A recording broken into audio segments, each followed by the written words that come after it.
My name is Danny Cortez. I live in Los Angeles County, California. I was ordained in the Southern Baptist Convention, and so I pastored a Southern Baptist church for about 15 years until we were disfellowshipped by the Southern Baptist Convention. And so for the past few years, I've been pastoring independent churches. So my wife and I have 4 children. And in 2013, we had a 15-year-old son who came out to us as gay. And so that was quite a bit of a surprise for us. Yeah, Drew was always just a really outgoing, playful, just happy person. He was, at the time when he was 15, dating a girl. And so that's why I didn't expect anything. But after he came out, he actually said, she was my beard. And I guess a beard meant she was someone that he was pretending to be straight with. But yeah, he was always such the center of attention. But I remember after he came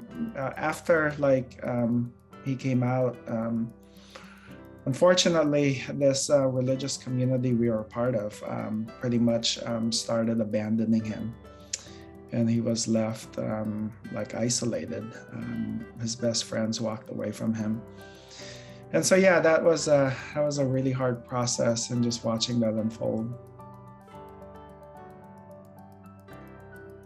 Yeah, I mean, since he came out, I think in the beginning he was blaming a lot of things on himself. Our church went through just a really difficult process, and because he was at the center of it, he felt like it was all his fault.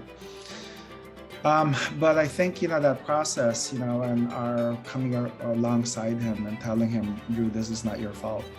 This is really the church's fault for not understanding how to love LGBTQ people. I feel like ever since he came out back in 2013, it's almost 9 years now.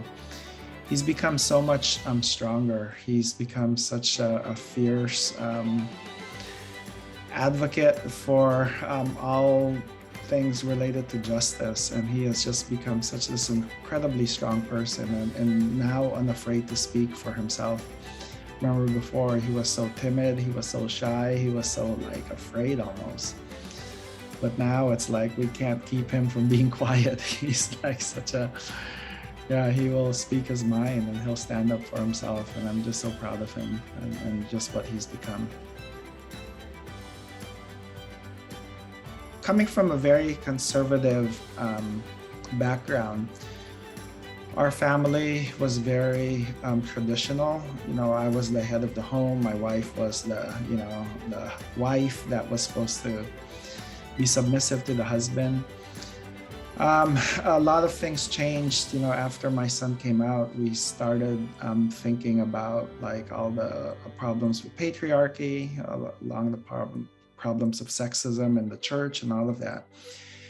And I think for us, our son's coming out and just hearing more of his story helped us to see how many things we were not understanding about people, especially sexual minorities who have been,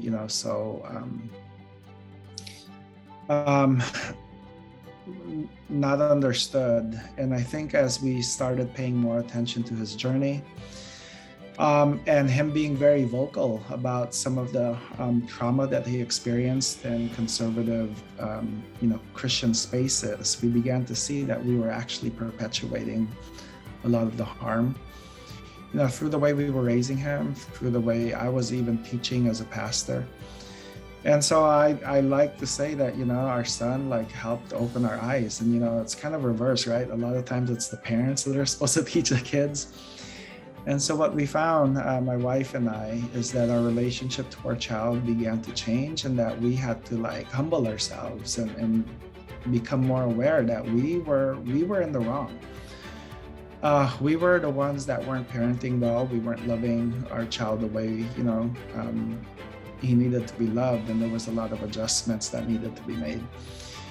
And so, yeah, I think, our relationship became a lot stronger because it wasn't this patriarchal, we know what's best for you and you just listen to us and, pay attention to our rules and, and all of that and everything will be okay. Instead, I think our kids, and not just our son Drew, but all of our kids, helped my wife and I develop more of a posture of listening. And what I think we're learning is so much of the younger generation has become so much more aware of discrimination, of homophobia, transphobia, biphobia. They have the language for it. They have the friendships, that are constantly informing, those relationships. And those of us who are my age and my wife's age, we didn't grow up with all of that. And so we had to be educated. We had to do the hard work of trying to figure out the things we were never taught. And so, yeah, I think our relationship with our kids became more respectful. It became more, we had to confess, that there was a lot of things that we, raised our kids with that were just not healthy and they weren't right. And so it was, really a process of repentance for us. So I was ordained in 1993 as a Southern Baptist pastor. And as a pastor of a conservative church, the Southern Baptist denomination is the second largest Christian denomination in the U.S., just second to Catholicism. And as a conservative denomination, we always were told to pray the gay away, that God's intention was for one man, one woman, in a monogamous relationship.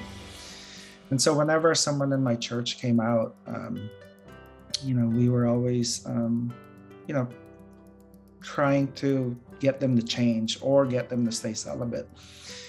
And my understanding of God at the time was this is what God wanted, that God wanted this, kind of marriage, and that to try to pray the gay away was actually to try to help someone, to help them not fall into sin, to help them not go to hell, and all of that. And so as a Southern Baptist church, we even had a fund to send people to conversion therapy to try to get them to change their orientation.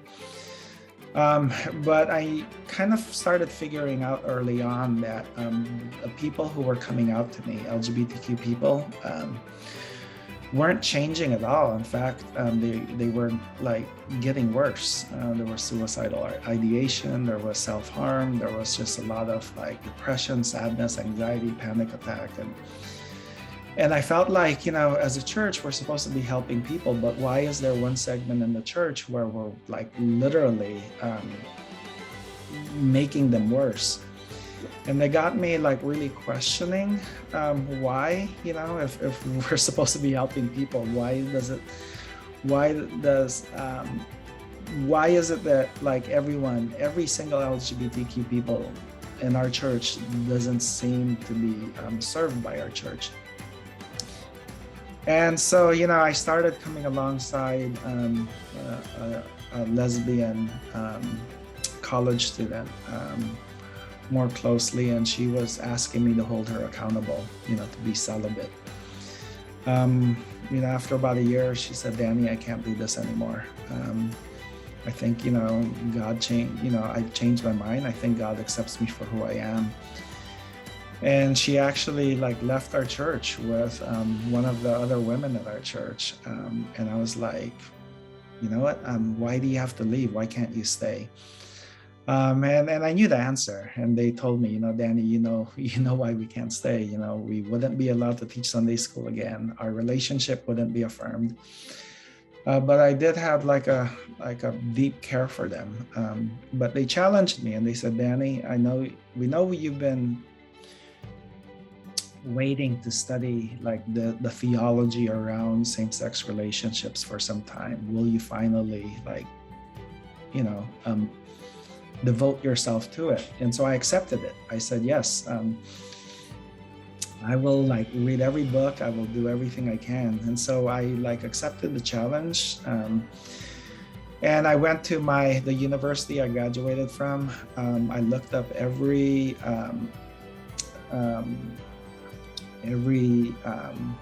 document in antiquity that, you know, talked about same-sex relationships.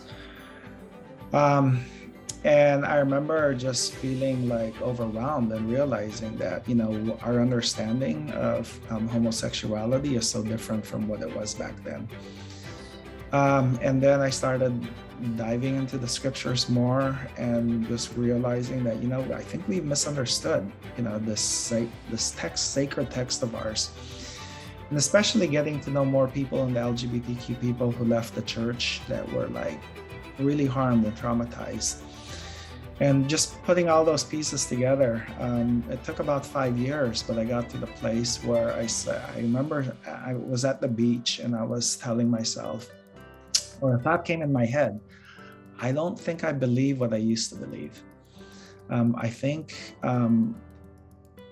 gay, lesbian, trans people are perfect and beautiful, and God made them just the way they are. And I remember just being like excited that went in my mind. But then a moment later, I remember being fearful that, oh my God, like, you know, I could lose my job over this. But I kind of kept it a secret because I wasn't sure what to do with that thought.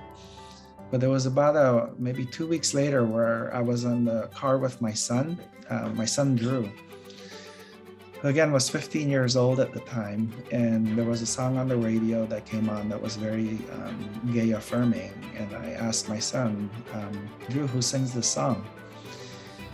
And he told me, and he asked me why. And I said, well, I like the song. And he looked at me back and he said, Dad, do you know what the song's about? And I said, yeah, I think that's why I like it. And he looked so puzzled. And so when we got out of the car in this parking lot, I looked at him and I said, why, Drew, what do you think of the song?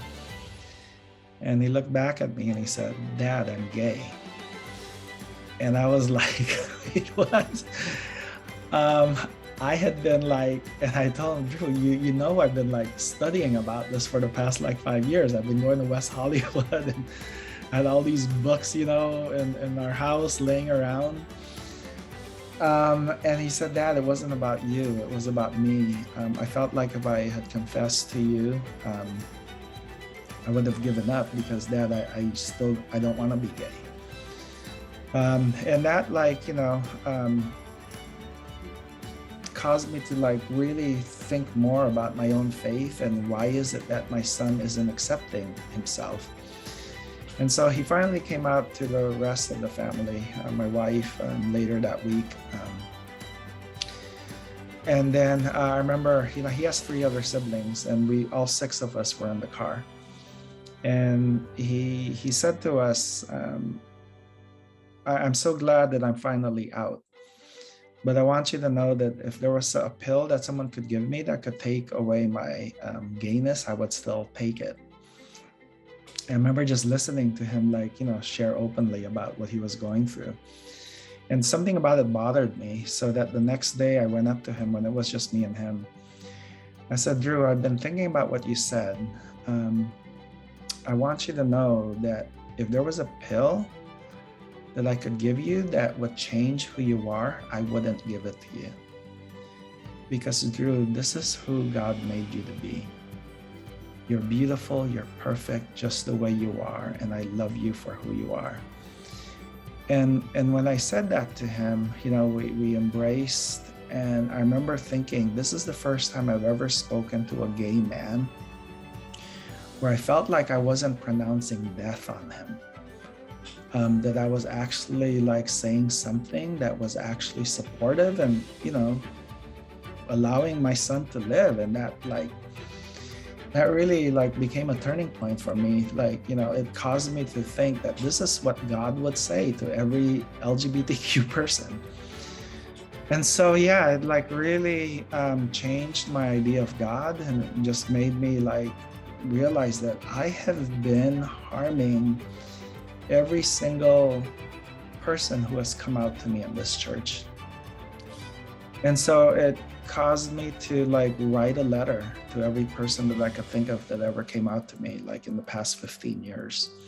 And just to tell them, hey, you came out to me, you wanted to trust me, and you wanted like someone to care for you. And I just want to say that like, I didn't care for you the way you needed to be cared for. What I said to you was harmful. It was wrong, and I am so sorry for what I've done. And so, yeah, I think, in this process, God like really showed me that the God that I was like believing in terms of like, LGBTQ people, I was so off. I mean, it was so harmful, the things that I had taught, the way I practiced my faith. And so like, yeah, I think, my son and other LGBTQ people helped me open my eyes. It taught me, LGBTQ people taught me how to love. They taught me how to like stop being so hateful and harmful. And so in a sense, LGBTQ people helped save me from my own like hurtful ways that I've been like inflicting on so many people. Yeah, so I'm so thankful for that. I had a lot of fears when Drew came out. I had fears because, the community we were a part of, we didn't know anyone else who had a gay child. And so we didn't know who to turn to, if Drew's friends would accept him. And so, yeah, I had fears around my job. And, those fears, were beginning to come to fruition because our son decided to do a coming out video that he posted on YouTube. And this was like before, like I had announced to my church that I had become affirming in my theology. And so he posted the video on like February 7 or something. And then I told the church on February 9 that I had changed my position. And in fact, I told the elders of the church that I had changed my position a few days before because I knew Drew was coming out with his video. And in that meeting with the elders like moved to terminate me as the pastor of the church. I was the founding pastor. But they said, we don't want to terminate you until the church knows why, we're moving to terminate you. And so they said, you have this Sunday to tell the church what you now believe so that after the church, we can have a congregational meeting and take a vote, basically, to like terminate you as pastor. And so I gave like a long sermon because I thought I was gonna get fired anyway. I gave like a 1-hour sermon. And that's when the rest of the church, after that message, the rest of the congregation basically told the elders, why are you trying to move so fast? The past 5 years, Danny has been sharing his journey with us. Maybe God has something to tell us through Danny. And so it was actually voted, a vote was taken to have a discernment process in the church. So for the next 5 months, we had people on both sides, invited to the church, basically, to like, for a discernment process. I was actually told I couldn't speak anymore during that process. So I was told like, okay, for the next 5 months, you're not allowed to teach. The other thing that happened was Drew, who was a Sunday school teacher, was also not allowed to teach Sunday school. So they were already treating us as like people who were, heretics. But the interesting thing was at the end of the 5 months, 60% of the church chose to become third way. And 40% chose to remain conservative. And by third way, we meant back at that time, we meant that we will allow any pastor, to practice what they believe. And so an affirming pastor like me would be allowed to officiate same-sex weddings. And so that was I couldn't believe here was a Southern Baptist church that actually allowed their pastor to officiate same-sex weddings. A month later, one of my friends actually found out and said, "Will you officiate my wedding?" He was a gay man, and so I officiated his wedding. And then about 2 months later, the denomination of Southern Baptist, began the dismissal process for our church. And so I flew over to Nashville, and for 2 days, I went before the committee, and they asked me all sorts of questions. But it was 83-0, where all 83 executive directors of the Southern Baptist Convention voted to remove our church, New Heart Community Church, from the denomination. And so, there were a lot of ramifications, fears that were realized. I said earlier that my son Drew, had some close friends that said, "Drew will always love you no matter what." Unfortunately, there was a lot of pressure from their parents that they basically told their children they couldn't be friends with Drew anymore. And slowly but surely, one by one, all his friendships, were basically lost. And that was just a really hard time for us. I watched Drew, who used to be the center of attention, who was the life of the party, who had so many friends, all of a sudden had no friends. He just, spiraled down. He got really sick. He got hospitalized, for a long time. And that was just a really difficult time for our family. It was just so unbearable watching Drew in so much pain. But I know through it, he was able to become stronger. And I just really admire him for his strength and his perseverance through it. He has no reservations anymore. He fully embraces who he is. He is surrounded by such a beautiful community. He has close friendships. And so he's just a remarkable person.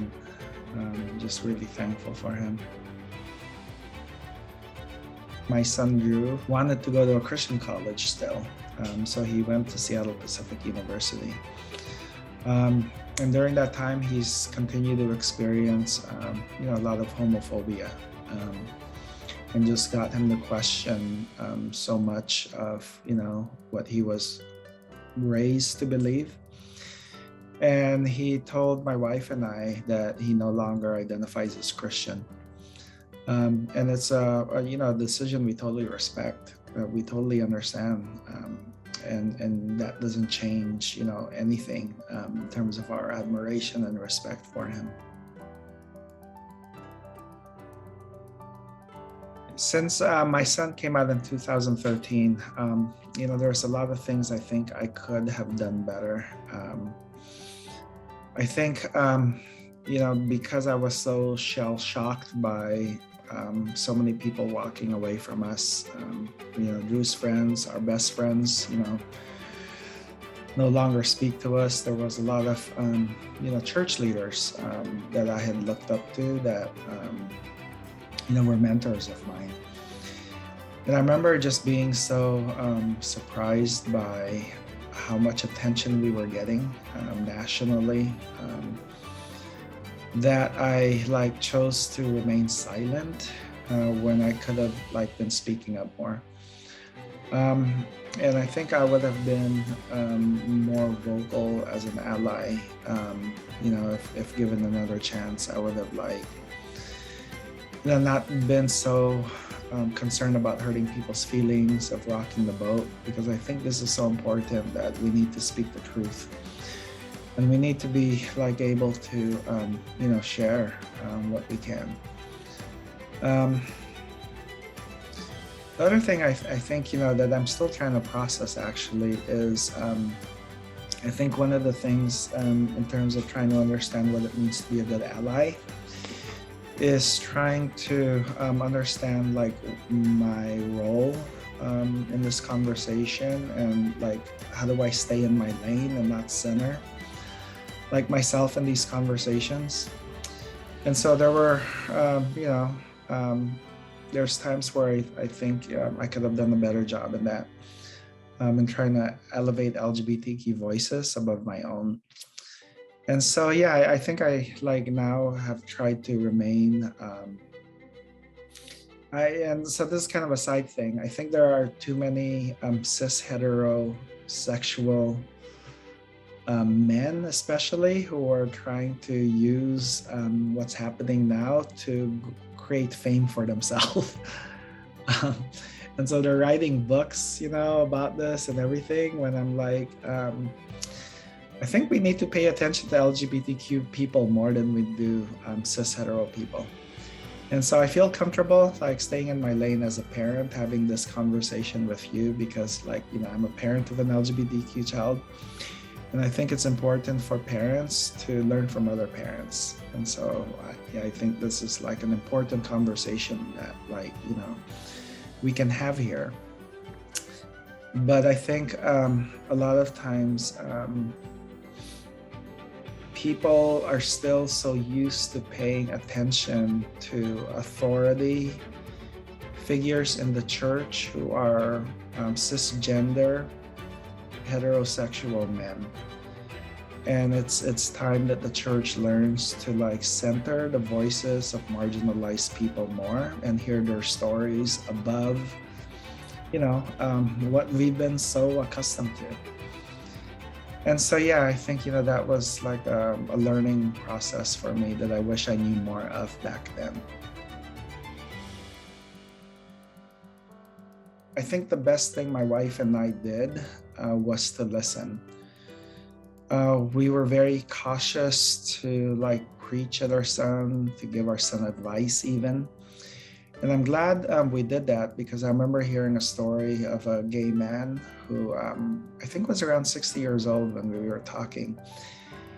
And he said, I came out to my parents when I was 18, and it's been like over 40 years, but I still remember every word they said. I still remember what they were wearing. I remember what we ate for dinner. And he said, every person who comes out remembers those kind of details. And so I tell other parents that. I tell them, you know what? The coming out of your child is like such a sacred moment that's going to be remembered. And the best thing you can do is to like listen. Because one day you might regret, from even like good intentions, what you want to say to your child. Tell your child you love them. Tell them you love them unconditionally, but be very careful to quote Bible verses. Be very careful to like give any advice, or especially to preach at them. And the best thing you can do, I think, is just to listen, and to like, listen to understand.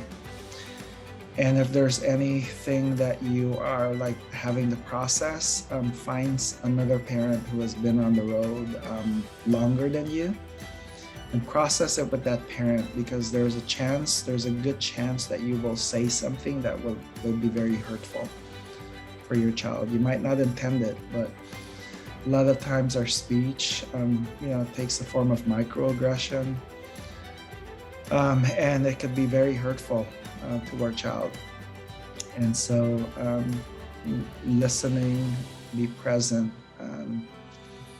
have a posture of humility the best you can, and seek help from other parents who have been down the road, a little longer than you have. When I look at my son, Drew, I think, wow, what a gift, Drew, you have been to me. that you like your life has brought down so much of the stereotypes I grew up with, all the stuff I believed about gay people. You've proven to be wrong, to me, that they were wrong. And I look at you as this gift from God that enabled me to see just how beautiful and perfect you are. There's nothing wrong with you, that this is who God made you to be, and that we get to live in a world now where there is so much multifaceted beauty in the world, that there is just different diversity of expressions of the image of God. And I see that so fully in you, Drew. I'm so thankful for that. I think, one of the things, especially coming from the Christian faith, that we hold to is the teachings of Jesus, where Jesus says that the greatest commandment is to love God and to love neighbor. And I think, the way we can really show our obedience to our God is that we love people well. And I think, one of the things we have to do as parents is we have to try to figure out how to love our child well, regardless of what you might believe at this moment. I think the best thing to ask always, especially when things feel difficult, when you feel confused, is to ask the question, what does love look like? And I think that'll go a long way. And oftentimes love looks like not saying what you want to say. Love looks like supporting your child, even though it might go against your church. Love looks like standing up for your child when other people in the family are saying things that are hurtful.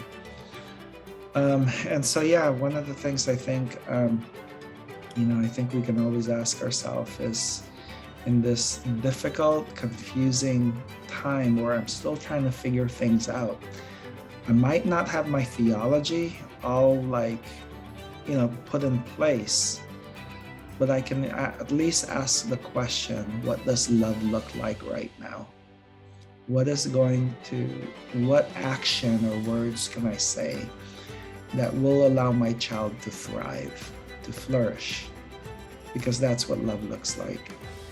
And I hope that you would continue to ask yourself that question.